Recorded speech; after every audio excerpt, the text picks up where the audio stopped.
একটা বাড়ি বানায় মানছে বুরুত্তি বানিয়ে আমরা লাগান টিল্লা বাড়ি লইলে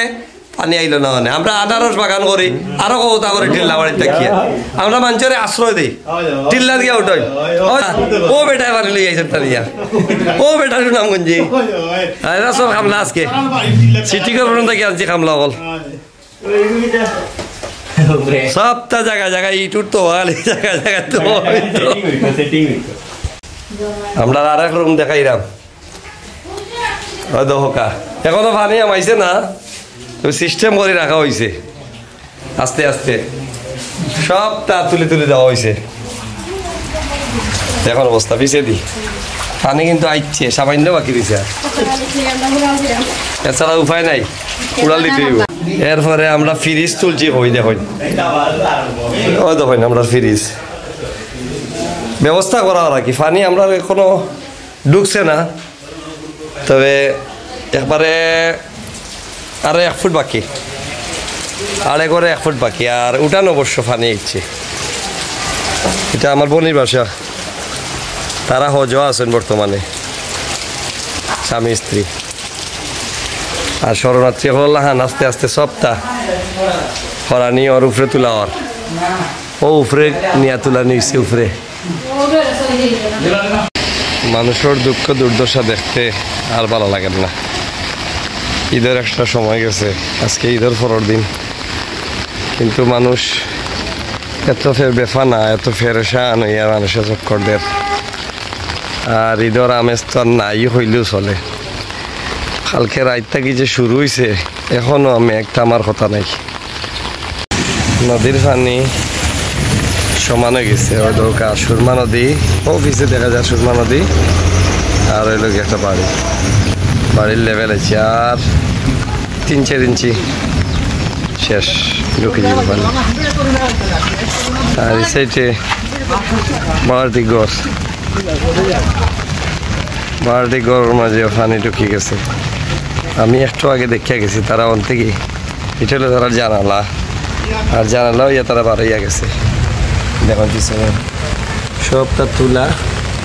ও চেয়ারে তারা সিঁড়ি হিসেবে ব্যবহার করে মানুষের সিলিন্ডারের গ্যাস পাইরা না আগে একটা দুইটা করে লোড লইয়া রাখরা পরবর্তীতে নাও পাইতে পারেন এর লাগে দেখুন রাস্তার অবস্থা মানুষ কিলা চলতো কিলা ফিরতো কিলা কুনানো গিয়ে আশ্রয় লইত খার বাড়ি যেত শহরের নদীর পাড়ের সাইড যেগুলা এগুলা তো আর ফ্লাড হয়ে গেছে বাকি তো অনেক জায়গা রয়েছে এগুলাও অনেক জায়গায় ফ্লাড হয়ে গেছে অনেক এলাকা প্লাবিত এরার বাসা তো পানি অলরেডি হাওয়াই যার অন্য বাকি নিছে ও দোটা দিক আরে কেউ বইয়া লইয়া জিরা ইট লইয়া আইরা ইন ব্যাংকর ম্যানেজার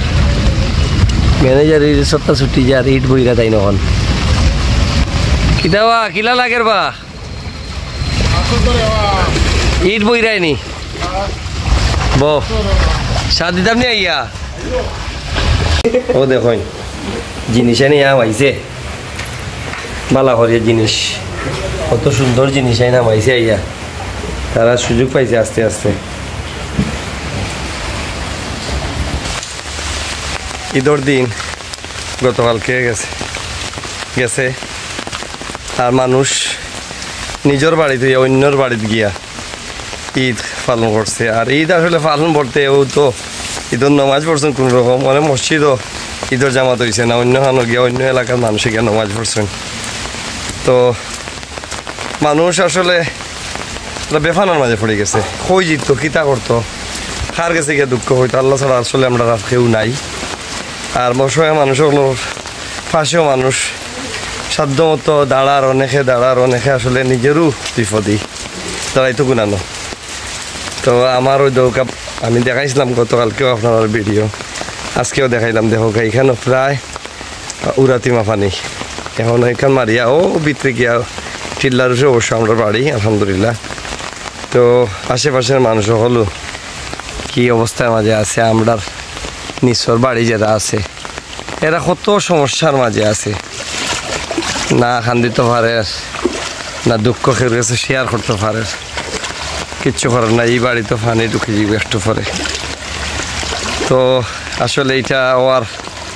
কোনো কারণ বা কেউ এটার প্রতিকার নাই, প্রতিকার করতে পারেন না, পারতেও নাই। আর এই ঘন ঘন সিলেট 2 দিন 3 দিন মেঘ দিলেও বন্যা হয়ে যাবে, একটা খানের কিতা। এই কারণটা থুকাইয়া যদি আমরা সুশীল সমাজের যারা আসেন, সিলেট লইয়া যারা ভাবেন, এরা একটু চিন্তা ভাবনা করলে আমার মনে হয় উত্তর মিলে যাবে। আর একটা আমার কাছে লাগের যে পর্যাপ্ত পরিমাণ নদী খনন যদি করা হইতো, তাইলে এই অবস্থা হইল না। অনেক আগে আগে তো ইলা হইছে না। আর আসলে খাল বিল ভরে গেছে, অনেকে ড্রেনও অনেকটা বিভিন্ন জিনিস ফালাইয়া আমরা নিজে নিজেও এটা নষ্ট করছি। তো দেখলানি কিতা অবস্থা ওই দরকার। আমরার বাড়িতে পানি অলরেডি আমরার আপ আছে, ছোটো আপর মাঝে আইছে, এই সাইডেও রাস্তা গেছে, তারাও পানি আই যায়। বেশি পানি গেলে আরও 1 ফুট পানি গেলে এরার বাড়ি যাইব কি পানি। তো আল্লাহ মহান, আল্লাহর ইচ্ছা, আল্লাহ সকলের উদ্ধার করতা। সিলেটবাসীর লাগে সকলে দোয়া করবা। আল্লাহ হাফিজ।